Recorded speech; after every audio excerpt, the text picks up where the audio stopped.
ከባድ ያደረጋት ነገር ሁሉ ነገር በቃ ጭንቅላቴ ውስጥ ይመጣና በጣም ነው የሚያመኝ ራሴ። እንዲህ እያሉ አባትን መፈለግ ግን ያግባባል እንዴ? ፈልጌ አግኝቼዋለሁ እኮ ራሴ ፈልጌ ነው ያገኘሁት። ግን አግኝቼውም ለኔ ምንም አይነት እንትን የለውም። ስለዚህ እኔም እኮ የአባት ፍቅር እኮ አባትን ነበር የምፈልገው አይደለ? አግኝቼዋለሁ እኮ ግን ቢያንስ እንኳን እናቴን ሊክሳት ይገባል። እናቴ ከፍቷታል። እኔም ያው የእሷን እንትን ተከትዬ ነው ያደግኩት። እኔም ከፍቶኛል ተክልዬ፣ ትክክል አይደለሁም። እኔ በቃ ምንም ነገር አያስደስተኝም። ግን መኖር አለብኝ ብዬ እየኖርኩ ነው። ለልጄ ደግሞ መኖር አለብኝ። ልጅ አምጥቻለሁ አይደለ? ቢያንስ ልጄ ጥሩ ኑሮ መኖር አለባት። ልጄ ሊከፋት አይገባም። እኔ ፊቴን ልታየኝ አልፈልግም ሳለቅስ። እሱ አልከፋውም እኮ ተክልዬ፣ ባይኖረው እኮ ምንም ችግር የለውም። ግን አለው እያለው ለምን ይከፋኛል? እኔ ልጁ ነኝ፣ የአብራኩ ክፋይ ነኝ፣ የድሃ ልጅ ነኝ። ግን እናቴ ድሃ ስለሆነች ነው። ቢኖረኝ ማይፈልገኝ ነበር። በአባት የሀብታም ልጅ ነሽ። እሱማ ሀብታም ነው። ቢሊየነር ነው ሚሊየነር ናቸው። እኔ እንጃ እሱን አላውቅም። ወይ የልጅቷን ታሪክ እንደሰማችሁት እንግዲህ አባቷ እናቷን ሰራተኛ በነበረችበት ሰዓት ላይ ደፍሯት አሁን የፌስቱላ ታማሚ ይሆናለች እናትየዋ። እና አባትየው ደግሞ ባለሀብት እንደነበረ ምንም ከተፋቱ በኋላ ምንም ንብረት ለእናቷ እንዳልሰጠ፣ ለልጅቷም ደግሞ ምንም ሚሊየነር ቢሆንም ምንም ነገር ሊሰጣት ፈቃደኛ እንዳልሆነ የተናገረችበት ነው። ለምንድን ነው ይሄ የሆነው ያለ እንደሆነ እንግዲህ አባቷ ሙስሊም ነው፣ በደንብ አስተውሉ። ሴትዮዋ ደግሞ እናትየዋ ማለት ነው ክርስቲያን ነች። ለምንድን ነው እሱ ይሄን ነው ሲባል አንድ ቪዲዮ አዳምጡ። ሸሪዓው ግማሽ ንብረት ስለማይሰጣት ወዴት ትሄዳለች? መደበኛ ፍርድ ቤት ሄድና ተከሰዋለች። አሁን የሸሪዓው በአሁን ሰዓት በሸሪዓ ንብረት የሚካፈል ሰው አለ? ግን የለም እኮ በሸሪዓ ንብረት እኮ የሚካፈል ሰው የለም። ባልና ሚስት ቢጣሉ ንብረት ሚስት መውረስ አትችልም። ፈልጎ ፈቅዶ ከሰጣት ካልሆነ በስተቀር 5 ሳንቲም ከቤት መውሰድ አይፈቀድላትም። እሷ ሄዳ ፍርድ ቤት አፋቱኝ አለች። ከዛ ፍርድ ቤት ፈታት። ባልየው አልፈታውሽም ፈታውሽ እስካላላት ድረስ አልተፈታችም። ተፈትቻለሁ ፍርድ ቤት ፈቶኛል ብላ ሌላ አገባለሁ ካለች ዝሙተኛ ነች እቺ ሴት። ከዛ ስትጋባ በኒካ በቃዲ ትጋባለች። ስትለያይ ደግሞ ሸሪዓው ግማሽ ንብረት ስለማይሰጣት ወዴት ትሄዳለች? መደበኛ ፍርድ ቤት ሄድና ተከሰዋለች። መደበኛ ፍርድ ቤት ደግሞ ምንም እንትን አይልም፣ ያካፍላል። አሁን ግን ቀርቷል። አሁን እንዴት እንደሆነ አላውቅም። በፊት ንብረት ያካፍላቸው ነበር፣ እኩል ንብረት። እሱ ፍዳውን አይቶ ምን ብሎ አሳር መከራውን አይቶ ያፈራውን ንብረት እኩል ትካፈለዋለች። ሐራም ብቻ ቀላል ሐራማ በቃ ቢሰጣትም ፍርድ ቤት ወስኖላት ብሩን ብትወስድም ለሷ እሳት ነው የወሰደችው። መልካም እንግዲህ ኡስታዙ ሲናገር እንደሰማችሁ አሁን ላይ ሴቶቹ ሲፋቱ ወደ ፍርድ ቤት እየሄዱ ነው። ምክንያቱም ፍርድ ቤት ከሄዱ ንብረት የመካፈል እድል አላቸው። ወንዱ ጥሩ ለፍቶ ሰርቶ ያመጣውን ፍርድ ቤት እየሄዱ ሲፋቱ ይካፈላሉ። አሊያ ምን መሆን የለበትም እያለ ነው። ፍርድ ቤት መሆን የለበትም፣ በሸሪያ መሆን አለበት። ያኔ እፈታለሁ ካለች በዜሮ እንደምትሸኝ ስለምታቅ እሷ ፍርድ ቤት እየሄደች ነው እያለ ነው። ይሄ መሆን የለበትም፣ ሃይማኖታችን አይፈቅድም፣ በነፃ ነው መባረር ያለባት እያለ ነው። ስለዚህ መጀመሪያው የዛች አባቷ ሙስሊም የሆነው እሷ ክርስቲያን ሆና ሊረዳት ፈቃደኛ ያልሆነው እንዲሁም ደግሞ እናቷንም በግድ ሰራተኛ በነበረች ሰዓት አስገድዶ የደፈራት እና ያስወለደው ቁርአኑ ይፈቅድለታል። ሰራተኛ መገናኘት ሱራ 23 ቁጥር 6 ላይ ሚስቶች እና በእጆች ያስቃቸው ባሪያዎች አገልጋዮችን መገናኘት ይፈቅድለታል። ሊረዳ ያልፈለገበት ምክንያት ከተፋታ በኋላ ወይንም ባሪያን ከተገናኘ በኋላ በነፃ መፋታት ስለሚችል ነው። አንድ ማስረጃ ልስጣችሁ ይሄንን የሚያጠናክር ከሐዲስ ሱናን አቢ ዳውድ 22:28 ላይ ሀቢባ የምትባል የሳህል ልጅ የጣቢት ብን ቅያስ ሚስት ነበረች እና እቺ ሚስት እንዲህ ትላለች፣ he beat her and broke some of her part። አይሻ ነች የተረከችው። ደበደባትና ባሏ አጥንቶቿን ሰባበረው። So she came to the prophet after morning and complained to him against her husband. ከዛ በጠዋት ወደ ነብዩ ጋር ትመጣና ስለ ባሏ ቅሬታ ታሰማለች። እንደደበደባት አጥንቶቿን እንደሰባበረ ማለት ነው። The prophet called on Thabit bin Qiyas and said to him, take a part of her property and separate yourself from her. ከዛ ነብዩ ባሏን ጠራና ጣቢትን ከዚህ ሴት ራስን ለይ፣ ንብረቷንም ቀማት አለው። ንብረቷን ቀማና አባራት። ነብዩ ነው ያለው ይሄንን። he asked, is that right messenger of Allah? ባሏ ከዛ ምን አለ? ያላ መልእክተኛ ይሄን ማድረግ ይቻላል? ትክክል ነው አለ። ገረመው። ደብድቦ አጥንቷን ሰባብሮ ነብዩ ጋር ስትሄድ ነብዩ ለመመታት ይለኛል ብሎ ሲጠብቅ ንብረቷን ቀማና አባራት ጭራሽ አለው ማለት ነው።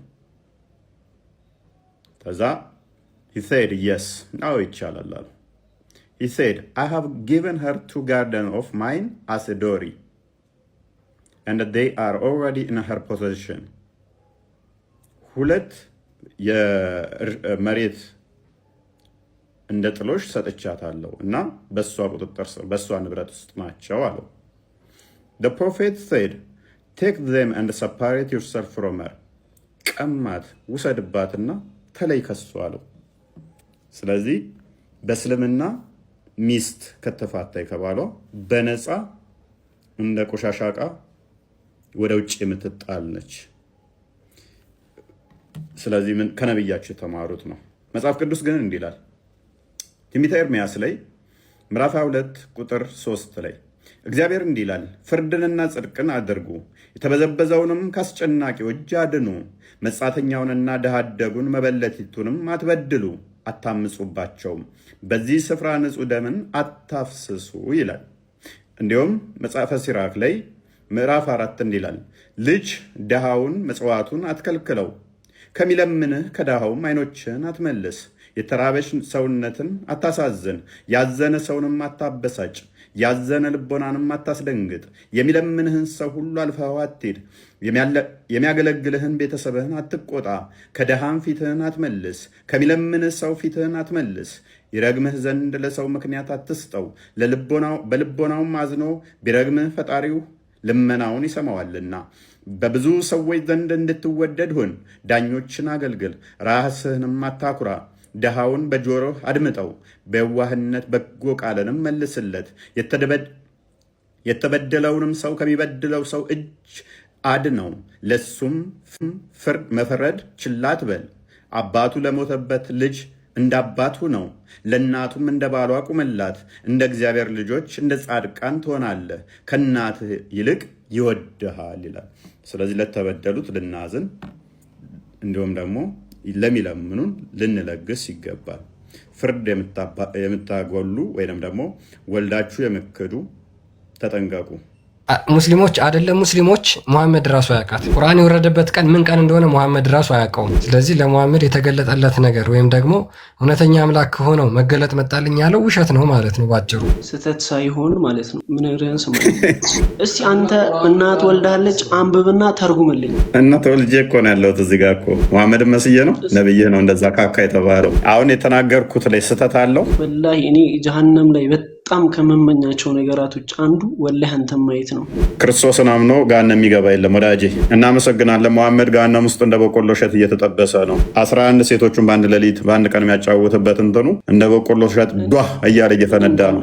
የአላህን ስም ሲጠራ መሐመድ አጋንንቶች ተሰብስበው አናቱ ላይ ይከመሩበት ነበረ።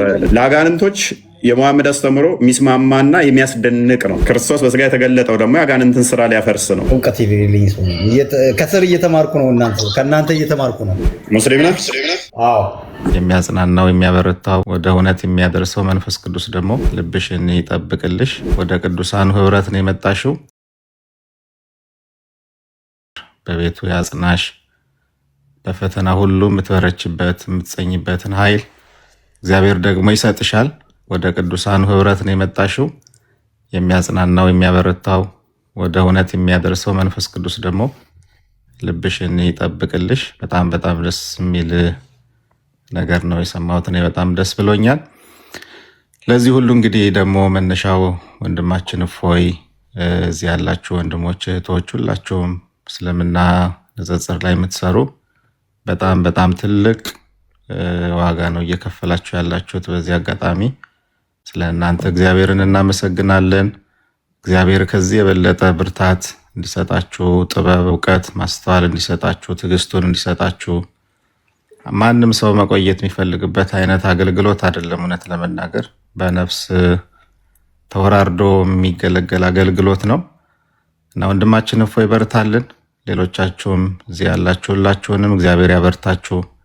ከዚህ የበለጠ ነፍሳትን ወደ መንግስቱ የምትጨምሩበትን አገልግሎት ነው የጀመራችሁት። እስከ መጨረሻው ደግሞ ጸንታችሁ እንድታገለግሉ እግዚአብሔር ያግዛችሁ እና ሙስሊሞች ወደ እውነት ኑ። እግዚአብሔር ይወዳችኋል። ክርስቶስ ለእናንተ ነው የሞተው። ስለዚህ ወደ እውነትና ወደ ህይወት እንድትመጡ ነው እየተጠራችሁ ያላችሁት። ስትወያዩም ደግሞ አትሊስት እንደ ሰው በሰላም በትህትና በመልካም ንግግር ተወያዩ፣ አትሳደቡ። ወንድማችሁ እፎይን በጣም ይወዳችኋል፣ አክብሩት። ሌሎቻችሁም ክርስትና ፍቅር ስለሆነ ለእናንተ የሚያሳዩትን ፍቅር እንኳን አይታችሁ እንድትመጡ ነው የሚያደርገውና ይህንን ተረድታችሁ ሳይመሽ ወደ ብርሃኑ እንድትመጡ ሁላችሁንም ነው እንግዲህ የምንጠራችሁ እኛ። እግዚአብሔር ይወዳችኋል፣ ክርስቶስ ይወዳችኋል፣ ሞቶላችኋል። በጨለማ አትመላለሱ፣ ወደ ብርሃኑ ኑ ነው የምንለው። እግዚአብሔር ያክብርልን። እፎይ በርቼታችን። እሺ፣ እግዚአብሔር ከአንቺ ጋር ይሁን።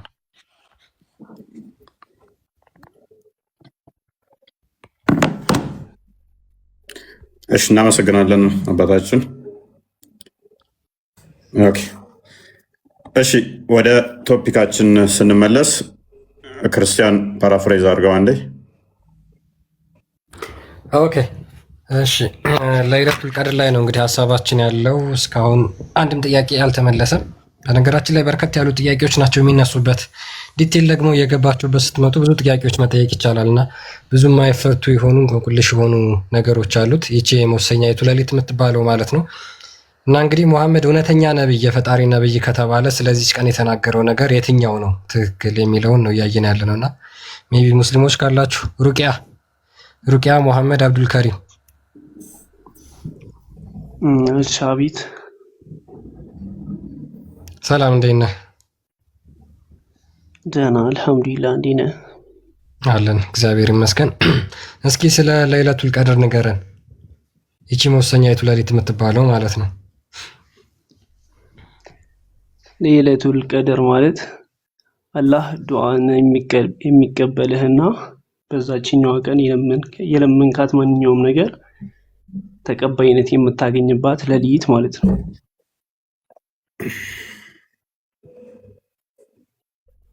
ኦኬ፣ ይቺ ሌሊት መቼ ነው የምትውለው? ምን ቀን ነው የምትሆነው? የትኛው ዕለት ላይ ነው የምትሆነው? የትኛው ቀን እንደምትሆን በእርግጠኝነት መናገር አይቻልም። ኦኬ፣ ለይለቱል ቀድር ቁርአን የወረደበት ዕለት ነው አይደል?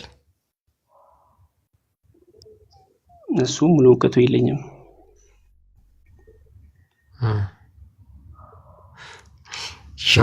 ጓደኛ ያለ ቆይ አንድ ጓደኛ የቤት ሊድና ከሱ መረጃ አቀበላለሁ። እሺ፣ ጥሩ።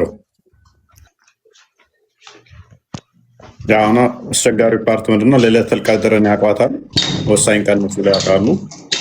ምንድነሽ የሚለው እንዴት ነው የሚለውን ግን አንተ ውሸታም ነህ እፎይ፣ በጣም ውሸታም ነህ። ዝም ብለህ ነው የምትዘባርቀው። ባለፈው የሆነ ቪዲዮ አይቼ ነው የመጣሁት። አሁን ውሸቱን መረጃውን ታመጣለህ። ከሰዋሽ ድምፅ ቀንስ እስከዛ።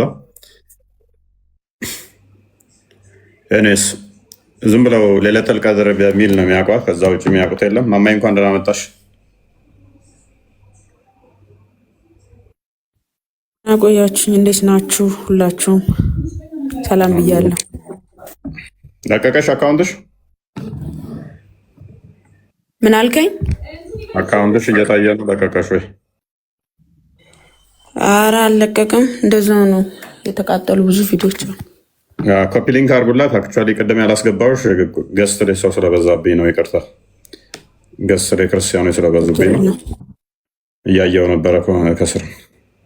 ኤኒዌይስ ኮፒ ሊንክ አድርጉላት፣ ኮፒ ሊንክ አድርጉላት። ቪዲዮዎች በጣም ብዙ ቪዲዮዎች ተቃጥለዋል። ለፍቶ ተሰርቶ ሲቃጠል በጣም ነው የሚያናድደው። በጣም እንትን የሚለው ኮፒ ሊንክ አድርጓቸው በተቻላችሁ መጠን እንዲነሳላት አርጉላት ማለት ነው። እይታም እየታየላትም አይደለም። ከዛ አንጻር ኮፒ ሊንክ አድርጉ። እንዲሁም ደግሞ በተቻለ መጠን ደግሞ የሰራችሁን እናንተም ዳውንሎድ አድርጋችሁ በፌስቡክም በተለያየ ሶሻል ሚዲያም ለማሰራጨት ሞክሩ።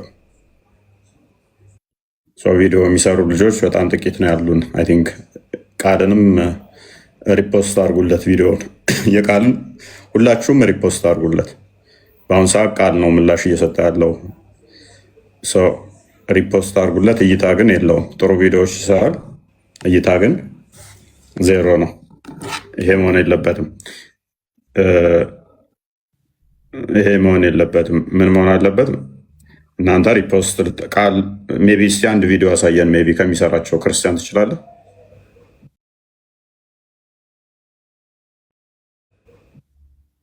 ይቻላል። እሺ አንድ ቪዲዮ አሳየን። ዛሬም ሰርቷል ነው ትናንትና የሰራው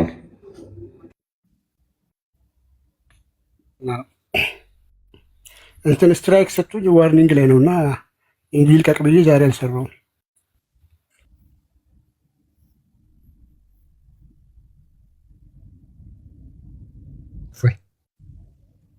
ትናንትና የሰራው ቪዲዮ 2000 ሰው እንኳን አላየውም። 1700 ሰው በጣም ነው የሚያስከፋው እንደዚህ ሲሆን። እስልምና ላይ የሚሰሩ ልጆችን ቪዲዮ የሚሰሩትን አፕሪሼት አድርጓቸው፣ ኮፒ ሊንክ አድርጉላቸው። አንዴ ክርስቲያን አሳያቸው እሱን ቪዲዮ። ለምሳሌ በብዙ ሺህ መታየት የነበረበት ነው። 2000 ሰው እንኳን ካላየው ቪዲዮ መስራት እንዴት እንደሚያስጠላ ከዛ ምላሽ የሰጠበት ነው። አዳምጡት። ወገናችን ያነሳውን ጥያቄ እንመልስ፣ በዛው መጽሐፉን እናስተምረው። ቡኻሪ 5456 ከበላችሁ በኋላ እጃችሁን እንዳትጠርጉ አስቀድማችሁ ጣታችሁን ላሱት አለ። ጣት መላሱ ከሆነ የገረማችሁ በመጽሐፋችሁ ላይ ኢየሱስ ጣቱን ያስጠባ ነበር እንዲህ? ራሳችሁ መጽሐፋችሁ መጀመሪያ ያው ድርሳነ መድኃኒዓለም እንደዚህ ይላል። ስለዚህ አይገረማችሁ፣ ኢየሱስ ራሱ ዝም ብሎ ያገኘውን ሰው ለጎረማሶች ጣቱን ያጠባ ነበር።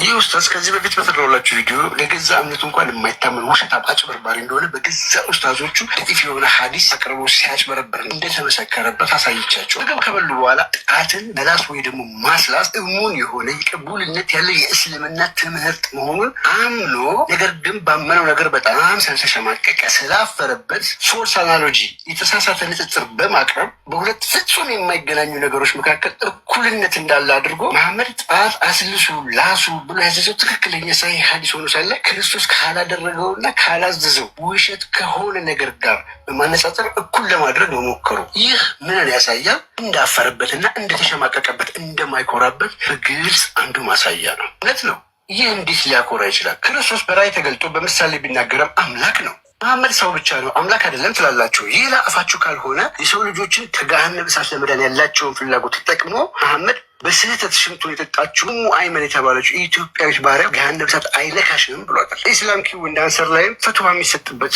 ሐዲስ መሐመድ ተራ ሰው ከሆነ እንዴት ሽንቱ ከገሃነመ እሳት ሊያድን ይችላል? ኡስታዝ የመሐመድን ሽንት ብታገኝ ትጠጣለህ? ሙስሊሞች የመሐመድን ሽንት ብታገኙ ከገሃነመ እሳት ለመዳን ትጠጣላችሁ? መልሳችሁን በኮሜንት በኡስታዙ አድርሱልኝ። ይህ ብቻ አይደለም። ሰሃባዎቹ ከመሐመድ ሰውነት የሚወጡ ቆሻሻ ነገሮችን ልክ እንደ ምራቅ፣ ላብ ለማግኘት ይጋፉ እንደነበረና የመሐመድን ምራቅ መሬት እንደማይነካ በሳሂህ ሐዲሶች ተመዝግበዋል። በጣም የሚዘገን ነው እና የሚቀፈው ደም የቀላቀለ ቆሻሻ እንኳን ሲያስመልስ ከገሃነመ እሳት ለመዳን ሰሃባዎቹ ይጠጡ ነበር። ይህንን ከኔ አንደበት ይልቅ ከኡስታዙ አንደበት ስሙት። የአላህ መልክተኛ ዓለይሂ ሰላም ከአካላቸው በሚወጡ ነገሮች ተበሩክ ያደርጉ ነበር ሰሃቦች። ምሳሌ አክታ፣ ምራቅ። የአላህ መልክተኛ አይተፉም። ልክ ሲተፉ፣ ምራቅ ሲተፉ፣ አክታቸውን ሲተፉ ሰሃቦች እንደ ኃይለኛ በረኛ ተወርውረው ይይዛሉ። መሬት ላይ ጠብ ብሎ አያውቅም። ጠብ ብሎ አያውቅም። የሚገርመው ነገር አብዱላህ ብን ዙበይር ዋግምት የተደረጉበት ወይም ደግሞ ኖርማል ደማቸውን አረቀ ድፋው ብለውት ግጥም አድርጎ ጠጥቶት መጣ። ይሄ ትክክለኛ ነገር ነው። ጠጥቶት መጣ። ደፋኸው አሉት። አዎ። የት ደፋኸው? ያ ረሱላላህ ሰው ማይደርስበት ቦታ ላይ አላሉኝም አላቸው። አዎ። እዛ ደፋኸው? አዎ። ለአለከ ሸሪተው ጠጥተኸው ነው አሉት። ከዛ ፈራ ተባብሎ አዎ አላቸው። ምን አሉ የአላህ መልክተኛ? አሁን ደም አስሉ ምንድነው? ሐራም ተገቢም አይደለም። ነቢዩም አላዘዙም፣ ግን አድርጎታል። ይህ ሰውዬ የኔ ደም ከሱ ደም ጋር የተዋሃደበት የሆነ ሰው የጀሃነም እሳት አይልከውም አሉ ያልናል። ስለዚህ በሳቸው ከሳቸው በሚወጡ ነገሮች ተበሩክ አድርገዋል ሱሐቦች። ግልጽ ነው አይደለ? እነዚህ ነገሮች ደሜ ከደሙ ጋር የተቀላቀለ የገሃነም እሳት አይነክረውም ነው ያለው ቃል በቃል። መሐመድ ትውከት እንዴት ሊያድን ይችላል ከገሃነም እሳት? የመሐመድንስ ትውከት ብታገኝ ከገሃነም እሳት ለመዳን ብለህ ትጠጣለህ? ሙስሊሞች የመሐመድን ትውከት ብታገኙ ደም የቀላቀለ ከገሃነም እሳት ለመዳን ብላችሁ ትጠጣላችሁ? እስኪ መልሳችሁም በኮሜንት ትድብ ብሎ ራሱ ካመጣው መጽሐፍ ላይ ስክሪንሾት ነው ማሳያችሁ። በመለኮት ጨውነት ጣፍጥ ዘንድ ይላል። መለኮት ደግሞ አይጨበጥም አይዳሰስም፣ ነገር ግን በጸጋ ይጣጣማል። በዚህ ንክኪ መንፈሳዊ ስፒሪቹዋል እንጂ አካላዊ ንክኪ አይደለም። አምላክ ለቅዱሱ የገለጠው መለኮታዊ ጥበብ ነው። ይህም ቪዲዮ እያቸው አላቅም ከምን ጊዜውን በላይ በደንብ ኮፒ ሊንክ አድርጋችሁ አድርሱለት። በደንብ ኮፒ ሊንክ አድርጉልኝ ግን ያ ሪፖስት ላይክ አድርጉ። በጣም ጥሩ ጥሩ መልሶች ናቸው በነገራችን ላይ እያዘጋጃቸው ያሉትና ትጠቀሙበታላችሁ። ረዘም ያሉ ቪዲዮዎች ናቸው። ሁሉንም አዳምጧቸውና ሪፖስት ላይክ እያደረጋችሁ ሼር አድርጓቸው። እንዲሁም ሌሎቻችሁን መጫን ትችላላችሁ። ቪዲዮውን ዲዩት ስቲች ምናምን እያደረጋችሁ ስሩበት። ሁላችሁም ፌስቡክ ላይ ምናምን ጫኑት። ያ የምትልበት አለ ቃል ያ እንደዚህ ኡስታዞች አልታየም። ብዙ ጊዜ የኛ ቪዲዮ አይታየም እና ካያችሁ ውሸት ነው የሚናገሩት። ሌሎችም በጣም በርካታ ቪዲዮዎች አሉ። ያልተባለውን ነገር ሁል ጊዜ ምንድን ነው ፎልስ አናሎጂ ይሰራና እዚህ ጋር የሆነ ፖይንት ሲነሳ ያንም ፖይንት ዳይቨርት ለማድረግ ሆን ብለው የሚጠቀሙበትና የሚያጭበረብሩበት መንገድ ነው። ልሳነ መድኃኔዓለምን እንግዲህ አምጥቶ ወይ ደግሞ መባጽዮንን አምጥቶ ከንጽህና ጋር ሪሌቲቭሊ አድርጎ ልክ ሰዎች ሲያዩት አጭር ፓርት ነች የሚናገሯት፣ ነገር ግን ብዙ ሰዎችን ይሸውዳል። እንደ መልስ ሁላችሁም በደንብ ሼር አድርጋችሁ ብታደርሱት መልካም ነው ብዬ አምናለሁ። ምክንያቱም በርካታ እንደዚህ አይነት ቪዲዮዎች መሰራት ስላለባቸው ስለምንሰራ ማለት ነው። አሁን ላይ መልስ የለም፣ መመለስ አይችሉም። ይሄ ኡስታዝ ደግሞ ከዚህ በፊት ቪዲዮ ወርዶ ማሳየት ብቻ ደስ ይለኛል እና ደኢፍ የሆነ ሐዲስ ራሱ የሚያመጣ በጣም ውሸታም አጭበርባሪ የሆነ ኡስታዝ ነው። በጣም ውሸታም ኡስታዝ ነው። ቃላቶችን ብቻ አምጥቶ ምንድነው ላይ አመሳስሎ በቃ በዛ ለማለፍ ወይ ደግሞ ለመሸወድ የሚደረጉ ጥረቶች አሉና እነሱ የምናስቆምበት የምናጋልጥበት፣ ለሌሎችም ለብዙዎችም ለሙስሊሞችም የምናስተምርበት ስለሆነ በዚህ ላይ ተባበሩን ለማለት እፈልጋለሁ። እና እንደዚህ ናቸው አብዛኞቹ ቪዲዮዎች የቃላት። አሁን ለምሳሌ አሁን ያያችሁት እንግዲህ ያለው ምንድነው መንገደኛ እያመጣ ሎቱ ስብሐት ጌታችን መድኃኒታችን ኢየሱስ ክርስቶስ ጣቱን ያስልስ ነበረ። የለም ቃሉ። ይህን ቃል እፎይ ቢናገረው ሙስሊሞች ዝም ትላላችሁ? ከባድ ንግግር ነው። ከባድ ውሸት ነው። በነገራችን ላይ ከባድ መቅጠፍ ነው። ሊትራሊ ስድብ ነው የተጀመረው። ክርስቶስን አምላክን መሳደብ ነው የተጀመረው። እኔ እንደዛ ነው የምረዳው እና እኔ ከዛ አንግል ነው ማየው። ሁላችሁም ከዛ አንግል ልታዩት ይገባል። ውሸት ነው፣ ሐሰት ነው። ያልተጻፈውን የራስ ኢንተርፕሪቴሽን የሌለ ቃልን ጨምሮ ማቅረብ ይሄ ትክክል ተገቢም ያልሆነ ነው። ሙስሊሞችም ልትቃወሙ ይገባል ለማለት ፈልጋለሁ። ቦስ ኦኬ፣ ቴንኪው። ጥሩ ምላሽ ነው። እናመሰግናለን። ቃል ሪፖስት አድርጉላቸው። ዋናው ነገር ተለፍቶበት የሚሰራ ስለሆነ ሪፖስት አድርጉላቸው። ያንን ለማለት ያህል ነው። የማማይንም የቃልንም እንደዛ አድርጉ። አጥጋቢ ምላሽ ይመስለኛል። በራእይ የነካውን በመለኮትን ከአንድ ቅማል ከወረረው ነብይ ጋር አወዳድረህ እንትን የምትለውም አይደለም፣ አይመጣውም። በራእይ የተደረገን ነገር ሊትራሊ ለሃጩን እየተወረወሩ ሲተፋክቱ ሊትራሊ የሚተፋን እየቃመ እየጠጣ የእሱን ደም እየጠጣ ከገነት እተርፋለሁ ብሎ ሽንት እየጠጣ እተርፋለሁ ብሎ በራእይ የሆነን ነገር አምጥቶ ለማገናኘት በራእይ አፉን ነካው በጣቱ ይላል። ስለዚህ መንገድ ላይ ሰዎችን ሄዱና አስልሱ አለ። አይገናኝም እኮ አይገናኝም። ያው አንዳንዴ አጋንንት ሲጫወቱባችሁ በዚህ መጠን ለማዋሸት ትሞክራላችሁ። አስቸጋሪ ነው። ቢሆንም ግን ውሸታቸውን በሚያውቁ ምክንያቱም እንደዚህ ውሸታቸው ሲጋለጥ ይወጣሉ ሙስሊሞች። አብዛኞቹ እኛን ከሚወዱን አንዱ ምንድን ነው? ስለማንዋሽ ነው። ታማኝም ስለሆን ነው። ለምንሰራው ነገር መረጃ ቤዝድ እናደርጋለን። እናመሰግናለን። አይ ቲንክ አብዱልካሪም አይደለም፣ ከስር ማን አብዱልካሪም ነው ፍታ የሚለው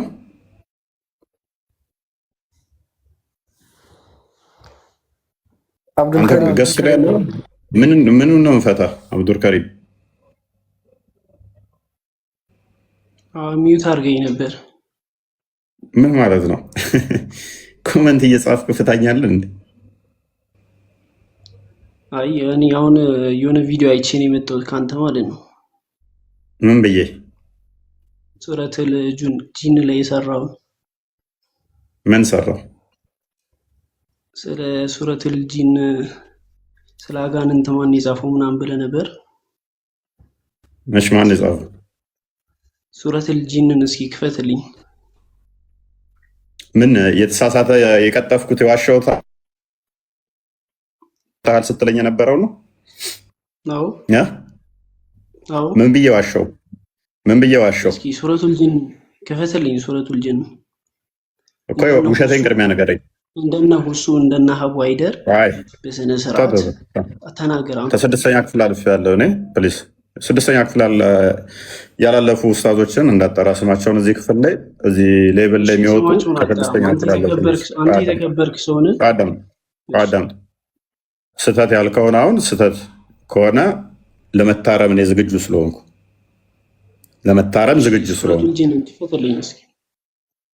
ቅድሚያ ስህተት ብለህ የተናገርኩት ስህተት ምንድን ነው? እሱ ቅድሚያ ንገረኛ። አይ አሁን ለምሳሌ አንተ አላዋቂዎችን በቃ የሆነ ትንሽ ድክመት ያለባቸውን ሰዎች ለማሰናከል ነው ስለ በቃ ጂን ማን የጻፈው ምናምን ነገር ስትል የሚያውቅ ሰው ለማሳሳት ምናምን ነገር እስኪ አንብበው። እኔ ምን ብዬ ሰርቼ ነው? ምን ቪዲዮ ነው? ቪዲዮ አለ አብዱል አለኛው። ኦኬ እስቲ ቪዲዮውን ክፈተውና ይኸው ይሄ ላይ ስህተት ተናግረሃል በለኝ። በቃ እኔ ለመታረም ዝግጁ ነኝ። ባይዘ ከተሰራው ለመታረም ዝግጁ ነኝ።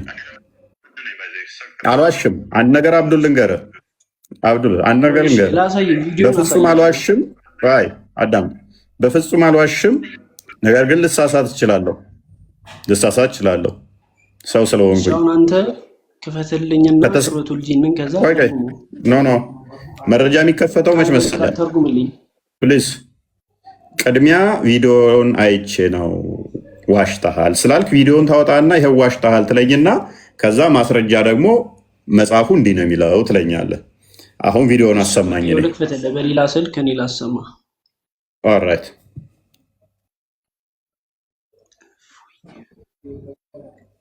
ሩቅያ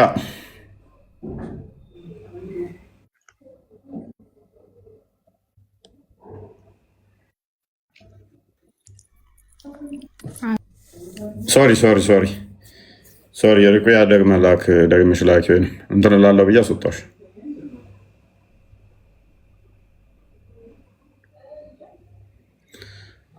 ኦኬ ክፈተው። አልሰማሁትም። እሷን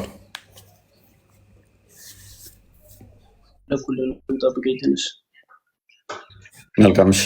አንድ ደቂቃ ቀጠለሽ ክርስቲያን፣ አንድ ደቂቃ። እሺ ችግር የለውም።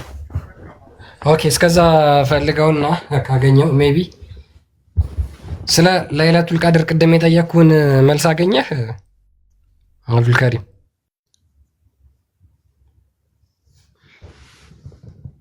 አብዱል ከሪም አለ እያዳመጥኩ አይደለም፣ ቪዲዮ እየፈለግኩ ነው። ሁለት ነገር መስማት አልችልም።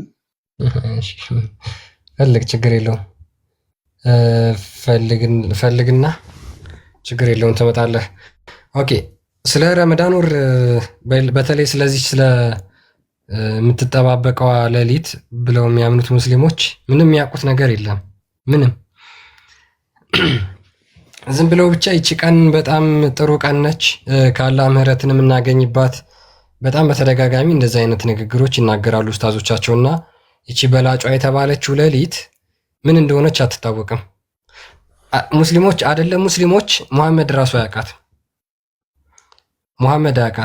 ሙሐመድ ከራሱ አይናገርም ተብሎ ይታመናል። ይቺ ቀን መቼ እንደሆነች የሚታወቅ ነገር የለም። ቁርአን የወረደበት ቀን ነው ተብሎ ይታመናል።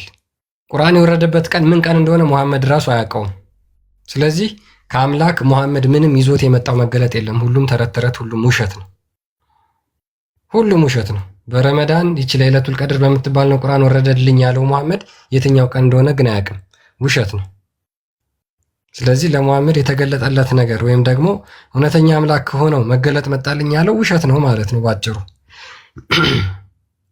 ኢማጂን ያቺ ቁርአን የወረደባት ቀን የምትባለው አንድ ቀን ነች።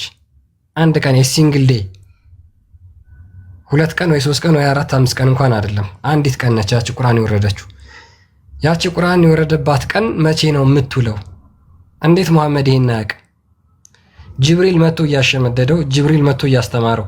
ቁርአን ሱራ 82 አካባቢ ይመስለኛል ቁርአንን እኛው እናስተምርሃለን አትረሳምም ብሎ ቁርአን ራሱ ይናገራል። እኛው እናስተምርሃለን አትረሳም።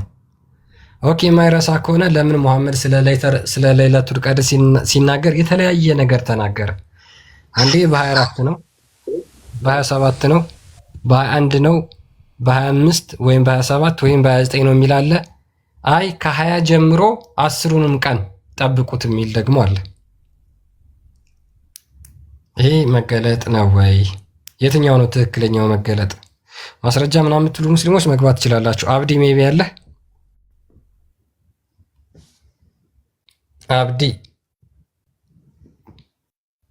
አብዲ ሚዩት ነፉ አብዲን ከኛ ምናምን እያልኩ እንትን ልል ነው። በቃ ተስፋችን እንደማለት ነው። ተስፋ ማለት ነው አብዲ ማለት። ደስ አይሉም? ደስ የሚል ስም ነው። አብዲ እንደ ጌጠ ማውጣለት አጣለት እያለኝ ነው ከመደሰት የተነሳ አብዲ የሚለው ኦኬ አገኘው። ከቁርአናችሁ ውስጥ የጋኔንን ምዕራፍ ሱረቱ ጂን 72ኛውን ማለት ነው ማን እንደጻፈው ልታሳዩኝ ትችላላችሁ? ከቁርአናችሁ ውስጥ እሱን ማሳየት ከቻላችሁ ነው ንጽጽር አቆማለሁ። ማሳየት የሚችል ይኖር ይሆን? የጋኔኖችን ምዕራፍ ማን ነው የጻፈው? አጋንንቶች፣ ጅኒዎች፣ አላህ፣ ሙሐመድ? ማን ነው የጋኔኖችን ምዕራፍ የጻፈው? አንድ ጥቅስ ብቻ ነው የምፈልገው ከ114ቱ ምዕራፍ ውስጥ የጋኔኖችን ምዕራፍ የጻፈው እከሌ ነው የሚል አንድ ጥቅስ ብቻ ማሳየት ትችሉ? ማታሳዩ ከሆነ ማን እንደጻፈው? አሁን እዚህ ጋር ማለት ነው አንተ ማድረግ የፈለግከው አብዱል ሰዎች ላይ ሰርግ ለማስባት ነው የፈለግከው። አብዱል አሁን አንተ ሱራ ቆይ አሁን የተናገርኩት ላይ ስህተት አለው? ስህተት ሳይሆን ማለት ነው ምን ርዕስ የዋሸሁት አለ? ቆይ የዋሸሁት አለ? ንግግሬ ላይ ውሸት አለ? ስለ ጋኔል ምናምን ነገር ብለህ ስታወራ ማለት ነው። ቆይ ቪዲዮ ላይ ዋሽተሃል ስላልክ የዋሸሁት አለ? አዎ አለ። ምን ብዬ ነው የዋሸሁት? ንጽጽር አቆማለሁ ብለህ። ኦኬ ንጽጽር አቆማለሁ ማለት እንዴት ውሸት ሊሆን ይችላል? አሁን አላህን የጻፈው ታቆማለህ? ማን ነው የጻፈው? ጸሐፊውን ማስረጃ ካመጣችሁ ንጽጽር አቆማለሁ አልኩኝ። ዋሽተሃል አልከኝ አይደለ? አዎ አታቁምማ። እሱ ኔክስት የሚመጣ ነው። መረጃ ካመጣህ በኋላ ነው። መረጃ አምጥተህ አልቀበልም ብል ዋሽተሃል ትለኛለህ። ገና መረጃ ሳታመጣ ግን ቆይ ፕሊስ አስቀድመን ብለን የጀመርከው ዋሽተሃል። ዋሽተህ ቪዲዮ ሰርተሃል። ውሸት ነው። እኔም አሁንም አቋሚ ላይ መረጃ ገና ሳታመጣ መረጃ ካምጥተህ መረጃው ተረጋግጦ ከዛ በኋላ ዋሽተሃል ብትለኝ ይቻላል። አሁን መረጃው ለምሳሌ እንዲህ ነው ብዬ መረጃ ከማምጣቱ በፊት መረጃው ከመምጣቱ በፊት አስቀድሞ ቪዲዮ ላይ የሰራሁት ላይ መልስ ከመመለስ በፊት ጥያቄው በራሱ ውሸት ነው። ስለ ጥያቄው አይደለም ሙሉ ወሬውን ነው እያልኩ ያለሁት ያንተ ወሬ ስለሆነ ሙሉ ወሬ። እሺ ምንድነው ያልኩት? እንደገና ድገምልህ ጥያቄውን በደንብ አስተውሉ። ሱረቱ ጂኒን ወይንም የጋኔኖች ምዕራፍ 72ኛውን የጋኔኖች ምዕራፍ ማን ነው የጻፈው የሚል ጥያቄ ነው። አንደኛ ጋኔኖች ናቸው ወይ የጻፉት? ሁለተኛ አላህ ነው ወይ የጻፈው? ሶስተኛ ሙሐመድ ነው ወይ የጻፈው? አራተኛ እሺ ማን ነው የጻፈው? የጋኔኖች ምዕራፍ ማን ነው የጻፈው?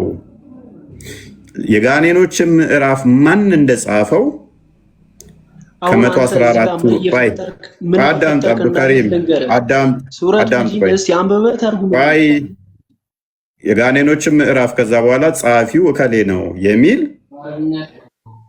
ከመቶ 14ቱ ምዕራፍ ላይ አንድ ማስረጃ ቀጥል። አንድ መስፈርት አለኝ። ታሟላላ መስፈርቱን? አሁን ጥያቄውን መልስና ስለ መስፈርት እናወራለን በኋላ። አሁን ጥያቄውን ሰምተኸዋል፣ መልስ ልመልስ መታሃል።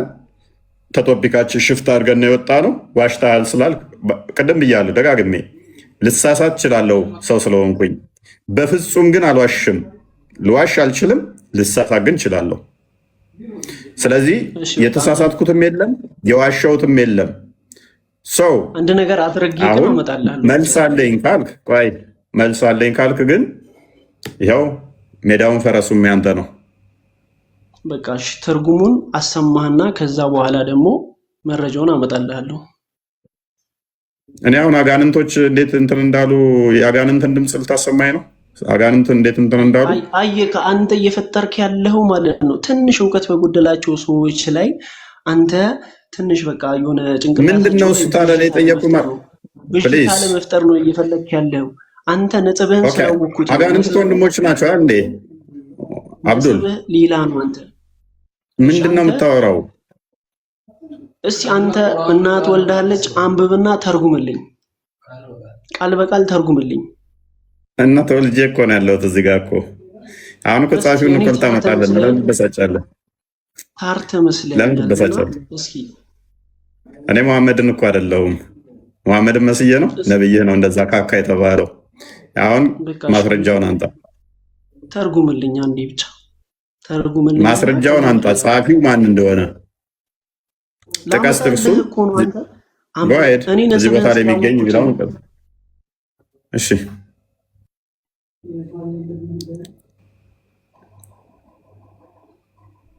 ምዕራፍ ቨርስ ተናገር። አንተ ሌላ ነው።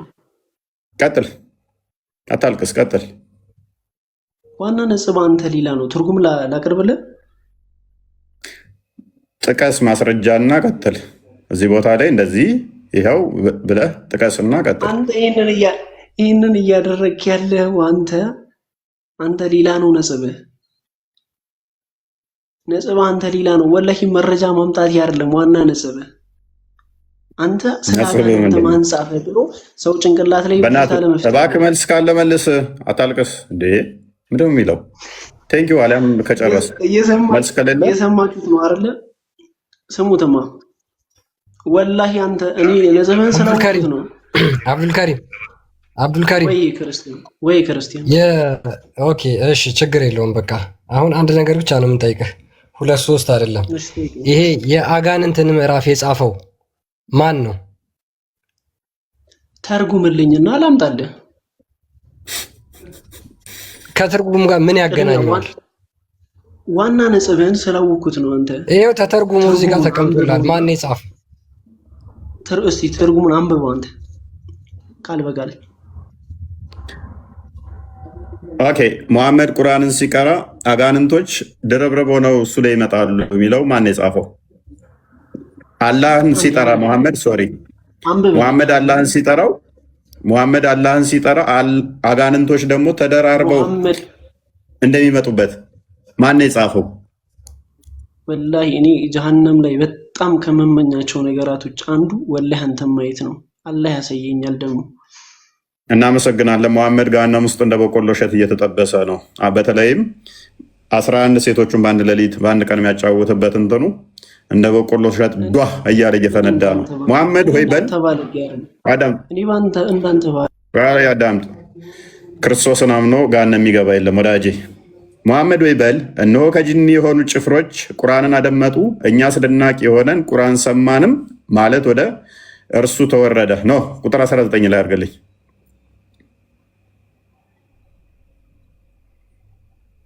አጋንንቶች ናቸው ዘሆል። እነሆም ያላ ባሪያ ሙሐመድ አላህን የሚጠራ ሆኖ በተነሳ ጊዜ ጋኔኖች በእርሱ ላይ ድርብርብ ሊሆኑ ቀረቡ ማለትም ተሰማ ያለ ይቀጥላል። አዳምጥ። የአላህን ስም ሲጠራ ሙሐመድ አጋንንቶች ተሰብስበው አናቱ ላይ ይከመሩበት ነበረ። አዳምጥ። አጋንንቶች የሚከመሩበት ነብይህ ነው ቁርአንን ሲቀራ ቁጥር 1 ላይ አድርገው። ስለዚህ ይሄንን ክፍል ማን ነው የጻፈው? አጋንንቶች ሲከመሩበት ያየ አካል ነው የጻፈው ወይንስ ተረት ተረት ነው? ጅን መለያው ምንድን ነው ታውቃለህ? ሙሐመድ ወይ በል እነሆ ከጅን የሆኑ ጭፍሮች ቁርአንን አደመጡ፣ እኛ አስደናቂ የሆነን ቁርአን ሰማን አሉ። ማለትም ወደ እኔ የተወረደ ለአጋንንቶች የሙሐመድ አስተምሮ የሚስማማና የሚያስደንቅ ነው። ሎክ አጋንንት የሚመቸው ኦልዌይስ ምንድነው? እሱ ውሸት፣ ሐሰት፣ ማጭበርበር። ቴንኪው ይህንን ኮንፊርም ስላደረጋችሁልን። እስልምና አጋንንታዊ እምነት ነው ስንላችሁ ከመጽሐፋችሁ ነው። ቆይ ፕሊስ ፓኒክ አንዴ እንትን አትበል። ቴንኪው አንዴ የሚታርክ ጎበዝ ጉድ። ወደ ቀጥታ መንገድ የሚመራን ቁርአንን ሰማን፣ በእርሱም አመንን። በእርግጥ በጌታችን አንድ ነው ማናጋራ ሞጣ። ስለዚህ በቁርአን ማመን ያለባቸው አጋንንቶች እንጂ ሰዎች አይደሉም። እነሆ የጌታችን ክብር ላቀ፣ ሚስትንም ልጅንም አልያዘም፣ ልጅና ሚስት የለውም ብለው ያሉት አጋንንቶች ናቸው። የአጋንንትን መፈክር ይዘህ አላህ አልወለደም አልተወለደም ትላለህ እድሜ ልክ። ክርስቶስ በስጋ የተገለጠው ደግሞ የአጋንንትን ስራ ሊያፈርስ ነው። ክርስቶስ በስጋ የተገለጠው የአጋንንትን ስራ ሊያፈርስ ነው። እስልምናው ጋር ሄደው ደግሞ ያ የተቀጠቀጠው የተሰበረው አጋንንት በቅንጥ ነው። ዕብራውያን ምዕራፍ 2 ቁጥር 15 ና ክፈተው። ያ የተሰበረው የተቀጠቀጠው አጋንንት መሐመድ ጋር ሄደው ደግሞ ምን ሆነ? አላህ ልጅ የለውም ማለት ሰው ምንድን ነው ዋሸ የምትለኝ ታዲያ? ይሄንን ጻፊውን እንደሚያመጣ ሆነ ካወራ በኋላ ማምጣት ማትችል ከሆነ እኔ ችግር እኮ አይደለም። ኦኬ እንግዲህ ልጆቹ በስጋና በደም ስለሚካፈሉ እርሱ ደግሞ በሞት ላይ ስልጣን ያለውን በሞት እንዲሽር ይኸውም ዲያብሎስ ነው።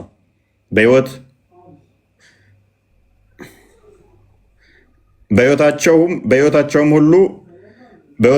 ሁሉ ስለ ሞት ፍርሃት በባርነት ይታሰሩ የነበሩትን ሁሉ ነፃ እንዲያወጣ በስጋና በደም እንዲሁ ተካፈለ። ክርስቶስ በስጋና በደም የተካፈለው በሞት ላይ ስልጣን ያለውን ዲያብሎስን ለመሻር ነው። ያ በስጋ የተገለጠውን ሕያው አምላክ ለመካድ ደግሞ አጋንንቶች ሄዱና መሐመድ ጋር ነው አላህ ልጅ የለውም እኮ ሚስት ስላላገባ አሉት። ይህን አስተምሮ ጤናማ ነው ብለህ ትከተላለህ፣ መፍትሄ ነው። ኦኬ መልሰው ወደ ቶፒኩ። እፎይ እንዴት ዋልክ? እንዴት አመሸ?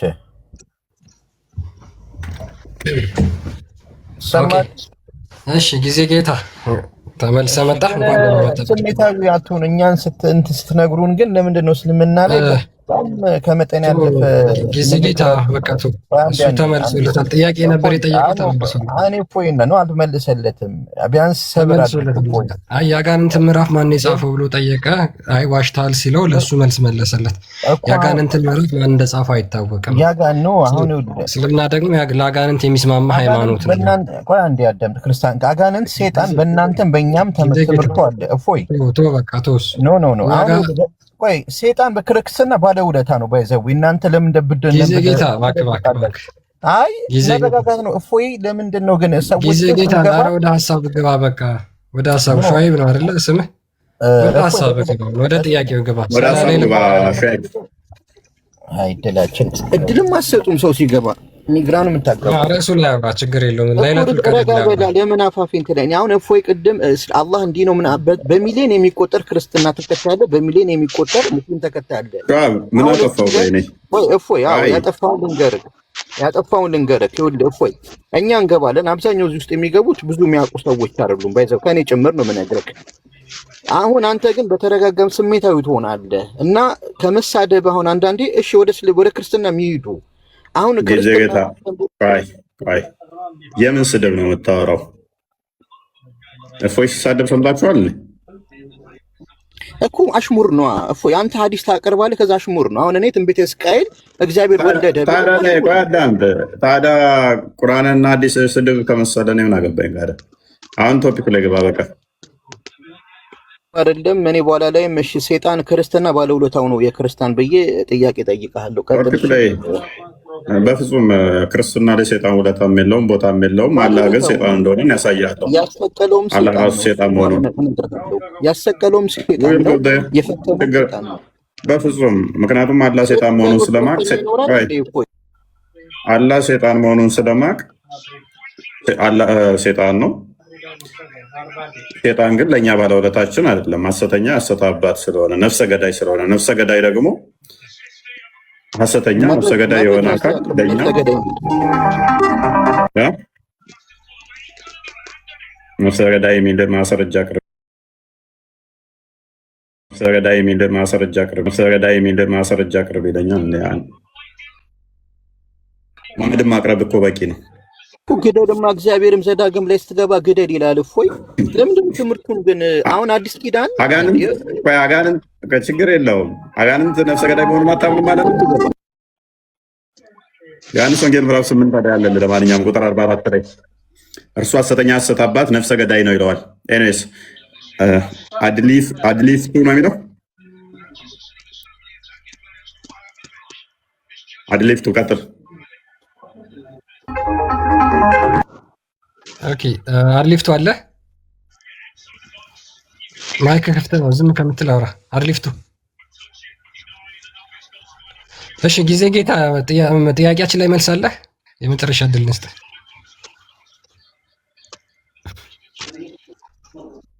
እኔም እፎይን እጠይቃለሁ ፈቃደኛ ከሆነ ቀጥላለሁ። ችግር የለውም። እሺ ናውጣ እያሉት ነው አሚሮቹ።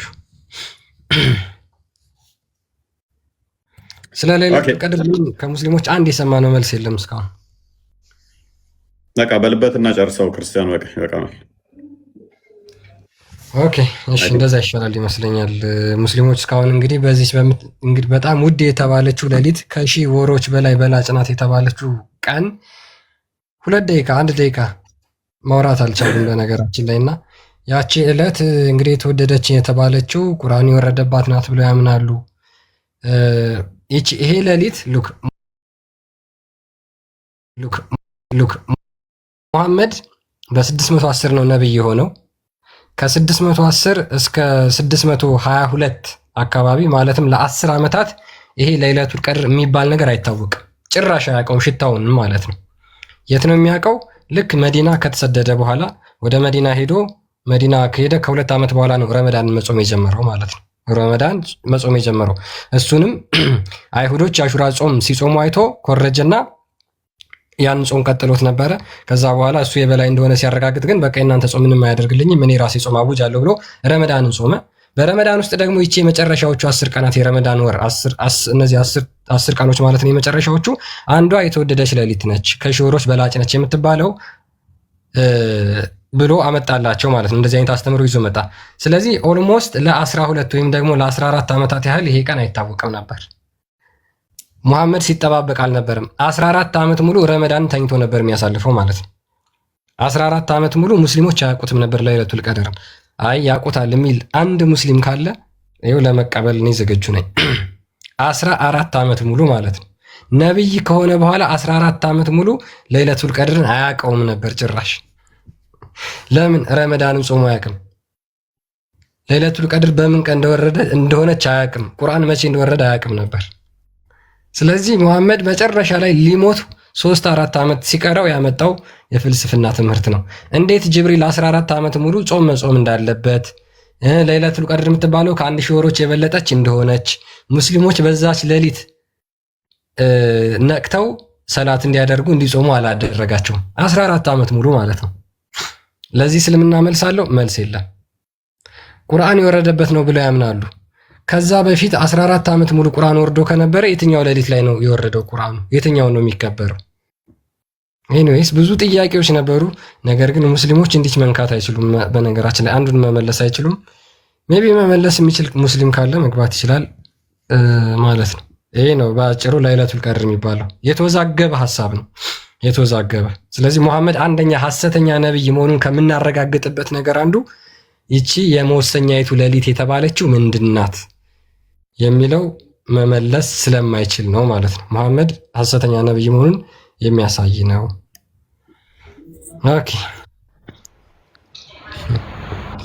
የአንተን ኢነርጂ አይቼ ነው። እኔ ግን በቅቶኝ ነበረ።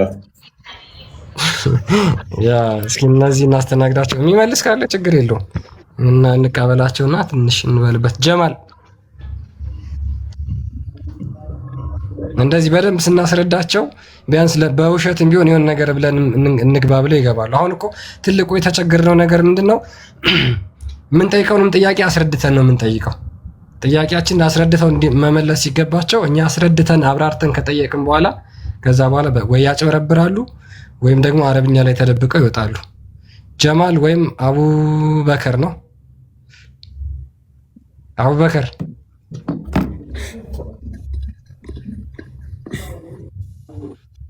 አቡበከር ጀማል እኔ ከስር እየተከታተልኳችሁ ነው። አስወጣኝ። እኔ ምንም እውቀት የሌለኝ ሰው ነኝ። ከስር እየተማርኩ ነው። ከእናንተ እየተማርኩ ነው። ሙስሊም ነህ? አዎ። ኦኬ። ለሌለቱል ቀድር ምንም የምታውቀው የለም? ኧረ ምንም ነገር። ክርስትና ላይ ጥያቄ አለ? ምንም ጥያቄ የለኝም። በርታሽ ከስሩ ነው። እሺ የመጨረሻ ሰዓታችን ነው። የመጨረሻ ጨረስን። ኦልሞስት ይብቃን። በቃ ክርስቲያን ቢኒ እንኳን ደህና መጣ።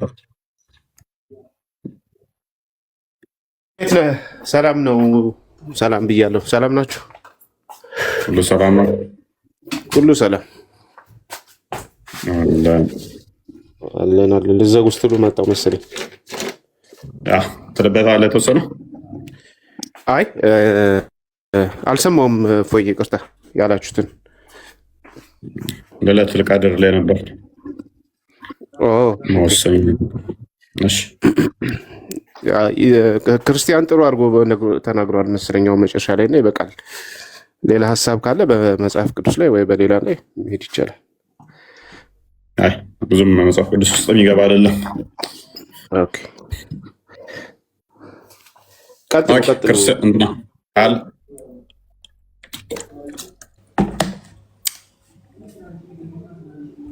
አባታችን አሳርጉልንና እንጨርስ። በቃ አይሻልም? ቃልዎት ያሰማልን። ፎይ ክርስቲያን ቃል ቢኒ ወንድማችን ሁላችሁንም እግዚአብሔር ይጠብቃችሁ፣ የአገልግሎት ዘመናችሁን ይባርክልን፣ በእድሜ በጸጋ ይጠብቃችሁ። ወደ እውነት ለመምጣት ደግሞ መንገድ ላይ ያላችሁትንም ደግሞ እግዚአብሔር ያስፈጽማችሁ። ወደ ትክክለኛይቱ ኦርቶዶክሳዊት ተዋሕዶ ቤተክርስቲያን እንድትመጡ ወደ ሕይወት እንድትደርሱ እግዚአብሔር ያግዛችሁ።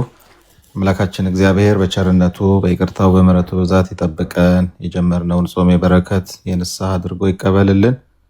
በሰላም አስፈጽሞ ለብርሃነ ትንሣኤው እንዲያደርሰን ፈቃዱ ይሁንልን። አገልጋዮቻችንን ሁሉ እግዚአብሔር በቸርነቱ ይጠብቅልን፣ በጎን ዋጋ ይክፈልልን። የእናታችን የቅድስት ድንግል ማርያም የቅዱሳን ሁሉ ጸጋና በረከት አይለየን። አቡነ ዘበሰማያት አባታችን ሆይ በሰማያት የምትኖር ስምህ ይቀደስ፣ መንግስትህ ትምጣ፣ ፈቃድህ በሰማይ እንደሆነች እንዲሁም በምድር ትሁን። የዕለት እንጀራችንን ስጠን ዛሬ፣ በደላችንን ይቅር በለን እኛም የበደሉንን ይቅር እንደምንል፣ አቤት ወደ ፈተና አታግባን ከክፉ ሁሉ አድነን እንጂ መንግስት ያንተ ናትና ኃይል፣ ክብር፣ ምስጋና ለዘላለሙ አሜን። እመቤታችን ቅድስት ድንግል ማርያም ሆይ በመልአኩ በቅዱስ ገብርኤል ሰላምታ ሰላም እንልሻለን። በሐሳብሽ ድንግል ነሽ፣ በስጋሽም ድንግል ነሽ።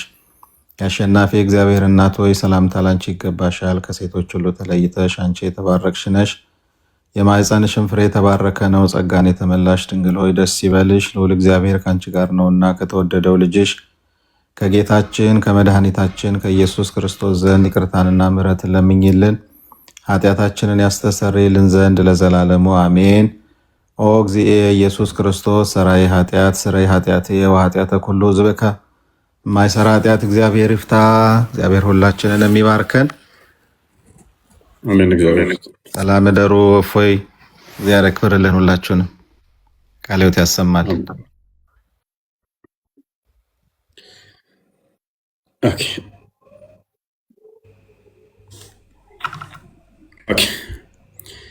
ቃል የተሰማልን አባታችን።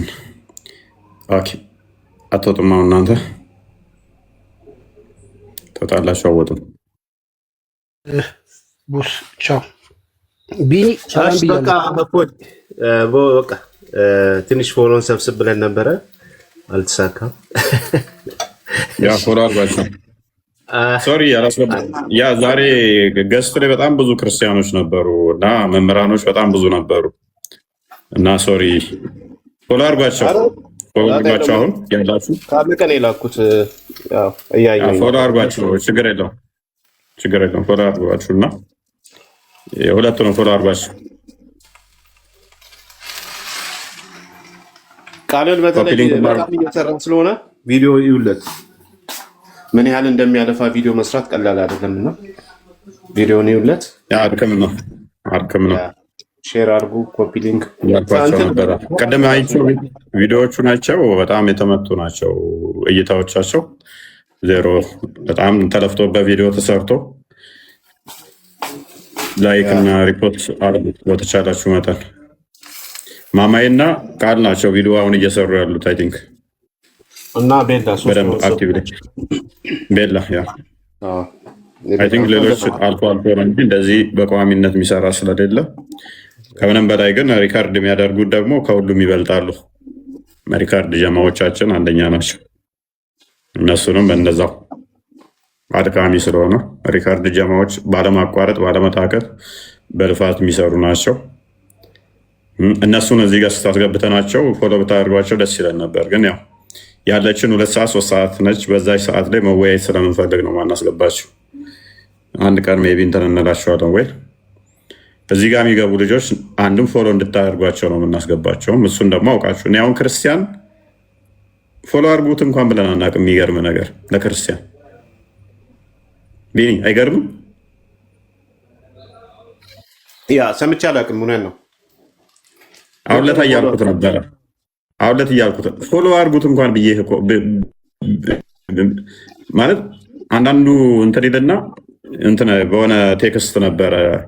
ምንድነው እሱ ቀደምም እዚህ ኮመንት ላይ አንስተውት ነበረ። በሆነ ሰው አንስተን ፎሎ ጋር በተያያዘ ማታስገባኝ ፎሎ እንዳልደረግ ምናምን ብሎ ከዛ እሱን አንስተን በዛ ታሪክ አንስተን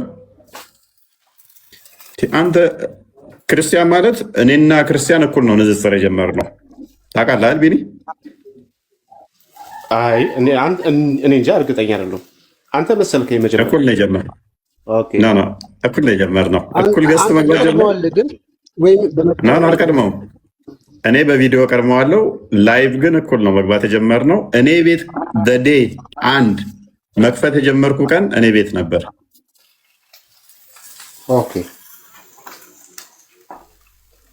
ቤት መክፈት የጀመርኩ ቀን ጀምሮ እስካሁን ድረስ አብሮኛል ልጅ ነው። አንድ ቀን ፎሎ እንደዚህ አድርጉ ምናምን ተባብላ ብዬውም ብዬ አላቅም እና ገርሞኝ እንደ ያንተን እኮ ብዬልህ አላቅም ፎሎ እንዳልደረግ ነው እንደማታስገባኝ ብሎ ሰኛል እንደ ምናምን እያልኩኝ ማስገባው ሰው እኮ ነው ደግሞ እና አንድ ቀን ስላልገባ እንደዛ ብሎ ሲል እንትን እያልን ነበረ። ክርስቲያን ማለት እንግዲህ ወደ 2 ዓመት ማለት ነው ላይቭ ከጀመርኩ እዛ ላይ 2 ዓመት እንደዚህ አንድ ቀን እንደዚህ እንትን ብሎ ፎሎ አላስደረከኝም ምናምን ብሎ አያውቅም። እና አሁን ቅድም እንዳለ መምህራኖች ተደረደሩ ማለት ነው። ገስቱ ላይ አንዱ ስለይ አንዱ እንትን ይላል። ኮመንት ላይ ከሌና አስገባ ከሌና አታስገባ ብሎ ያዛሉ። እና ፕሊስ ኮመንት እኔ በጣም መጥፎ ባህሪ ሰዎች እንደዚህ አድርግ ሲሉኝ አለማድረግን እመርጣለሁ። ቢኒ ታውቃለህ ባህሪ እና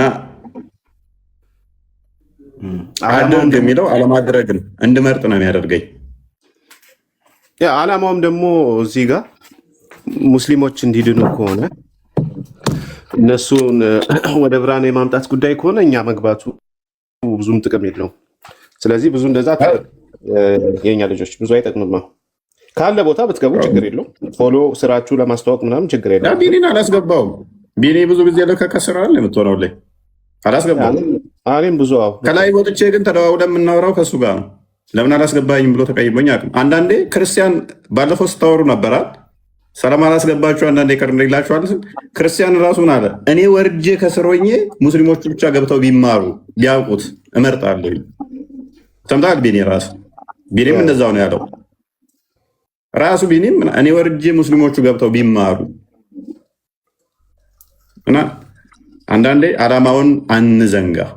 አንዘንጋ። ሙስሊሞቹ ገብተው እንዲሞግቱ፣ ሙስሊሞቹ ገብተው በሚመልሱት እነሱ በሚሳሳቱት ከስር ይማራል። ያው ዛሬው የሚገባልን ኦልሞስት ራሱ አጣን ማለት ነው በተፈጠረው እንትን እና አንዳንዴ እንትን አትበሉ እና እንደዛ ነው። እኔስ አሁን ለማንኛውም ቦስ በቃ እኛ የምንውረድ አንተ ታምርር አመረረ እንዳይሉ ደግሞ እታች ያሉት ቢል ምን አገባኝ ታዲያ ይመለከተኛል እንዴ? እኮ አያስቅም እኮ የምሬን እኮ ነው። አታምርር በቃ ተው፣ ችግር የለም እንዴ። አንዳንዶቹ አይመለከተኝም እኮ ቢል ቢል ምን አገባኝ? ቃል ይዘው የሚፈትሉ ስላሉ እነሱ ምን አገባኝ ካዳ እና እኔ ምን አገባኝ እንዴ? ምን አገባኝ እኔ? አይ እንደዛ ሳይሆን ያው ነገሩ አይመለከተኝም እኮ ዓላማችን ታርጌታችን ሰዎች እንዲድኑ ነው እንጂ እዚህ ጋር ገስት ላይ ተሰብስበን እኔም መግባት አልፈልግም። ሰዎች የሚድኑበት ቦታ እንዲድኑ ከተፈለገ ማለት ነው። ሆስቱ ሞዴሬተሮች አሉ። ሞዴሬተሮቹ ለይተው ያስገባሉ ሁኔታዎችን ያዩና ከዛ በኋላ ደግሞ እኔም አንዳንዴ ገስት ሳይ ማን መግባት አለበት ምናምን አይቼ አስገባለሁ። ንጽጽር የሚሰራዋል ነቃል ልከዋል፣ ማማይ ልከዋል። መምህራን 4-5 መምህር ልከው ነበረ። እንዴት አደርገዋለሁ አሁን? አንዱ ስነጥል አንደኛው ይቀራል ማለት ነው። ስለዚህ እከሌን እንደዚህ ያለ እከሌን ከዚህ በፊት ነግሬያችኋለሁ፣ አትዘዙኝ ይብስብኛል ማለት ነው። እና እንደዛ ነው። ወደፊቱ አታደርጉት። እና አሁን ተወርዳለህ አወርድም አንተ ራስህ? ኧረ ልወርድ ነው። ቆይ ተመፈጠፍጥ ብወርድስ? ፎሎ አድርጉት ቢኒን ፎሎ አድርጉት።